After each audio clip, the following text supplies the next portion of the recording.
there's a particular circle of doom. I call it the Manchester United circle of doom. I'm sorry. I love this club. Funny enough, I've been supporting this club since when I was 8 years old. I'm not a young man now. I'm not a young man. I know I'm not as old as some other people, but this is the club I've known all my life. I've supported those through all that has happened, the good times and the terrible times. And I'm still supporting the Man United. I never support a manager, I never support a player, I support the club. As for me, if you're a United player, I care about you. The moment you become another person's player, au revoir, goodbye. I focus on the players in the club. I love the club. So, and that's why I'm saying this, that there is a circle of doom. Let me show you the circle. And maybe most of them have seen the circle before, but let me show you the circle of doom. When we say United is moving in circles after Sir Alex Ferguson, people think it's just words. It's physical. You can actually track it. Now, Man United has, the managers we've had so far, since after Sir Alex Ferguson, permanent managers, right, have come from just four nations. From Scotland, that is David Moyes. From Netherlands, Holland, that is Ten Hag and Van Gaal. Follow me. Portugal, Mourinho and Amorim. And Ole Gunnar Solskjaer. Look at the trend. First of all, it was Moyes. Someone that has something to do with someone that has something to do with Sir Alex Ferguson, right? Sir Alex Ferguson handpicked him to come to United, right? It didn't work out. He was sacked. We brought in Giggs, right? As an interim for maybe the last 4 or 5 games, right? And then we went to Van Gaal. Look at the circle we are moving through now. Follow me. Van Gaal came in. One of the major characteristics of Van Gaal's game, or the way he went about, was that Van Gaal sold a lot of our players out. A lot of the good players you think we had then were sold out by Van Gaal.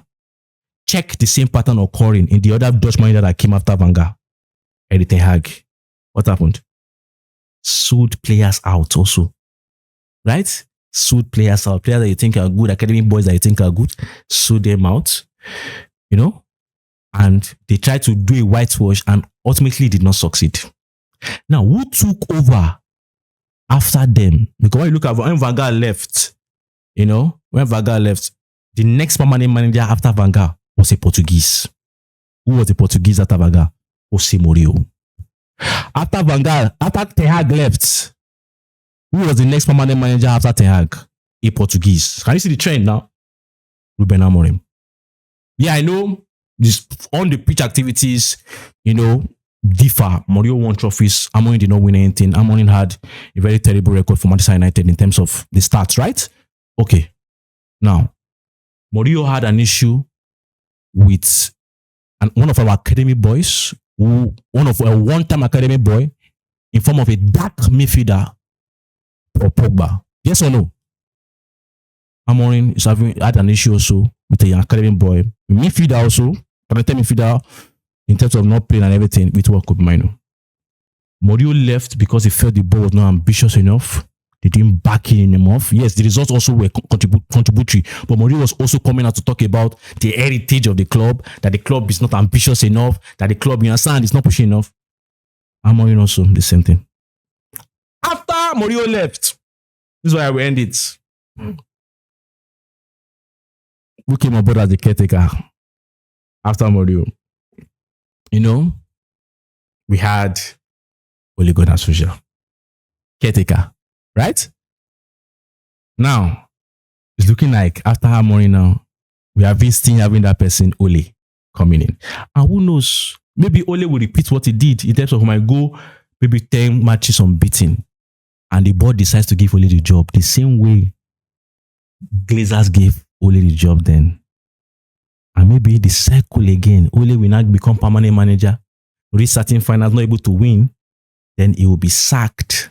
And maybe a Dutch manager will be, or maybe somebody else will be, and then the circle goes.